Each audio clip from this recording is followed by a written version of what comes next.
I just watched on YouTube hip disarticulation. That I had an injury in 1979, and I dislocated my hip. I was 11 years old. The nurse at Paul J. Jelinas Junior High School gave me the elevator key, and my parents didn't believe me that I couldn't walk. And subsequent, that was after three injuries, one at 2 years old, another one about 5 or 6, and a car accident and cause. I wasn't driving. I was probably about 6 or 7 years old.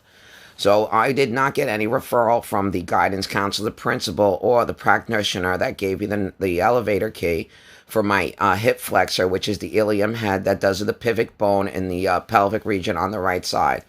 So after years, and I looked at this person with the hip disarticulation, a lot of numerous, this is a 41-year-old injury still not diagnosed. And with the numerous amounts of illegal narcotics, prescription drugs, the scrutiny of somebody physically disabled when they state they can't walk, they're not faking, and it's not an attention deficit, disorder for reward mechanisms to go shopping or get a pet.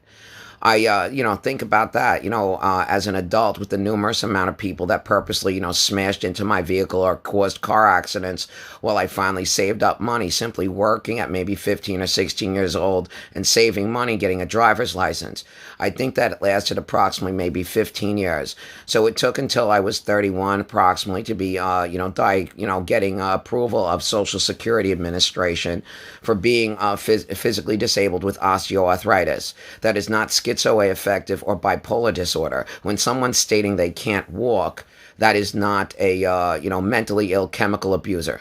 So when you see this person that is listed under hip or leg disarticulation, maybe at the time of 1979, if it was caught in time before the market of the budget and expenditures over the past 51 subsequent years in between that time frame of 2020 to 1979, numerous other people, men and women, without their leg might have been able to, get professional help for their physical disability, thus making the market of the motor vehicles, because I used a bicycle to commute. So June 2013 on Rustic Avenue and Middle Country Road in Center Reach are right there in Lake Grove, Center Reach area, where I believe it might be CVS area, Exxon Mobil Gasoline, Rustic Road has a funeral home, and Johnny Burgers. I leaned the bicycle there on a black pole, the lamp post, and there was a shorter red and long electric truck.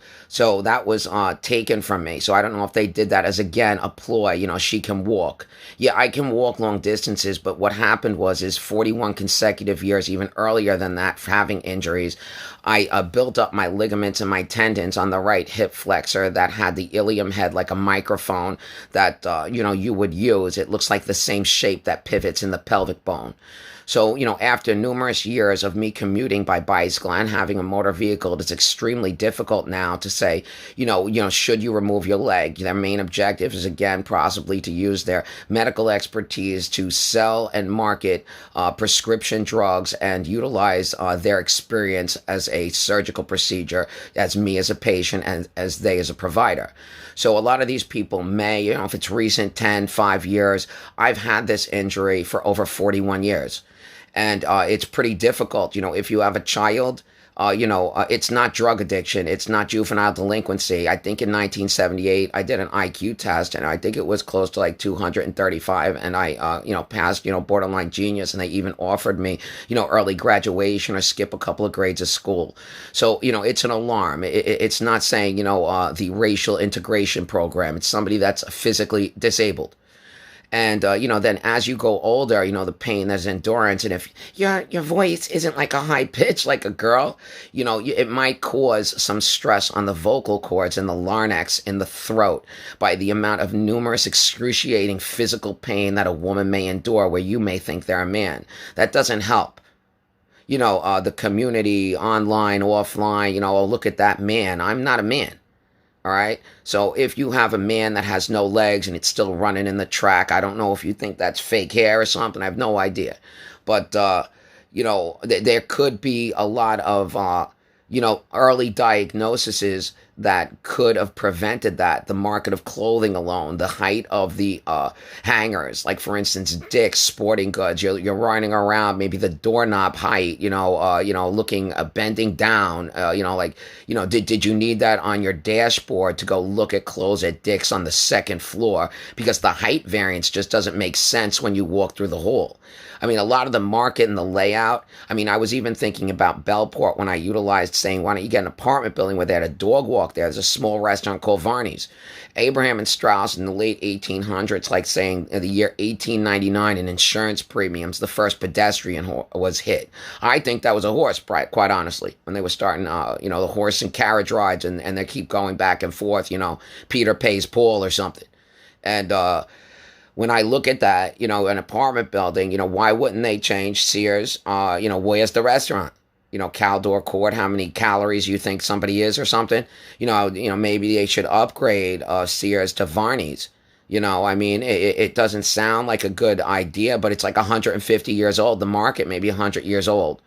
So, when you're looking at, do you think it's, what is the cause of your injury? I really wish they got that on time. You know what I mean?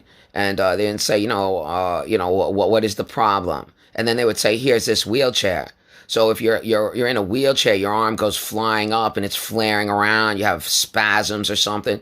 Injecting, multiple different, anti-inflammatories or non-narcotic medication, cortisol, cortisone, or, anti-steroid type of medications to lower the pain threshold in the brain and the body connection might not be a good idea, because then you utilize hurting your body a little bit more and it deteriorates over the years. So I'm pretty lucky. So far, I have my leg. I have not gotten one x-ray in over 51 years. I'm 51 years old now. So when you call an attorney, it's not me paying for, the television or computer to hear them advertise they have a phone number. I have not gotten any compensation of any type of a large amount that would accommodate my life. And I'm worth a lot of money.